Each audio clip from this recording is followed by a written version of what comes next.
এই যে আপনাদেরকে বলছি, কতটুকু মাংস পান এদের শরীর থেকে? এদেরকে জাল রেখে ধরছেন, গুলতি দিয়ে মারছেন বা ফাঁদ রেখে ধরছেন, এতেই কি আপনার সংসার চলে যাবে? আপনি জানেন এদের সম্বন্ধে কিছু? এরা কতটা উপকারী? এরা পরিযায়ী পাখি, এরা আসে আমাদের উপকারের জন্য। ধন্যবাদ। আমি Malay Ghosh, wild life rescuer. এটি একটি ব্ল্যাক স্টিল বা ডুবন্ত হাঁস নামেও পরিচিত। এরা শিকার ধরার সময় গভীর জলাশয়ে বহুক্ষণ জলের নিচে থাকতে পারে। এরা আমাদের উপকারী, এরা পরিযায়ী। অ্যাকচুয়াল কি, শীতপ্রধান এলাকা থেকে এরা নিজেদের জীবন বাঁচানোর জন্য কম শীতপ্রধান এলাকায় চলে আসে, নিজেদেরকে বাঁচানোর জন্য প্রজনন এবং ডিম দিয়ে বাচ্চা নিয়ে এরা বাচ্চাকে একটু বড় করে নিয়ে চলে যায় নিজ নিজ এলাকায়।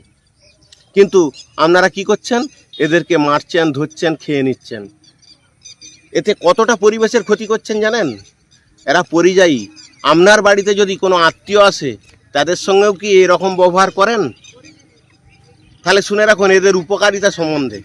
এরা যদি মাঠে নামে, চাষিদের কতটা উপকারী করে সেটা কি জানেন?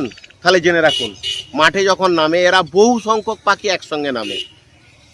জমিতে একসঙ্গে নামার জন্য এদের যে বিষ্ঠা, জমির মাটি উর্বরতা করে এবং ফসলের শ্রীবৃদ্ধি ঘটায়, এবং চাষিদের যে ফসলের যে বিষাক্ত কীটপোকা সেগুলিকে খেয়ে ফসল বৃদ্ধি ঘটায়।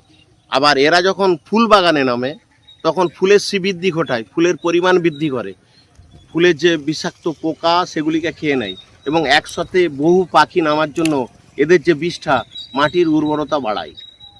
আবার এরা যখন গভীর জলাশয় বা পুকুরে নামে, সেই এদের বিষটা মাছের খাবারের ক্ষেত্রে কাজে লাগে। শুধু তাই নয়, কীটপতঙ্গকে, বিষাক্ত কীটপতঙ্গ খেয়ে নেয়। তাই এরা টোটালটাই উপকারী। আর আপনারা কি করছেন? এদেরকে ফাঁদ রেখে ধরছেন, মারছেন।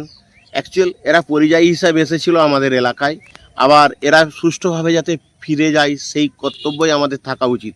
কিন্তু আজকে এটা আমরা মহাবালা গ্রামের পাশ থেকে উদ্ধার করেছি। দেখুন, এর ডানাটায় গুলতি মেরে দিয়েছে এক ব্যক্তি। এর ডানায় গুলতি মেরে দিয়েছে, ডানাটি ভেঙে দিয়েছে। আমরা এটিকে উদ্ধার করে ক্ষীরপাই যে পশু চিকিৎসকের কাছে নিয়ে গেলাম, চিকিৎসা করছি। চিকিৎসা করে একে আবার পুনরায় আমি রিলিজ করব। এদেরকে বাঁচাতে হবে, এরা বাঁচলে আমরা বাঁচব। তাই এদেরকে বাঁচান। আপনাদের কাছে প্রত্যেকের কাছে অনুরোধ, এদেরকে বাঁচান। এরা পরিযায়ী, পরিযায়ী মানে আত্মীয়। আত্মীয়কে বাঁচান, আমরা বাঁচব। এদেরকে বাঁচান, আমরা বাঁচব। ধন্যবাদ।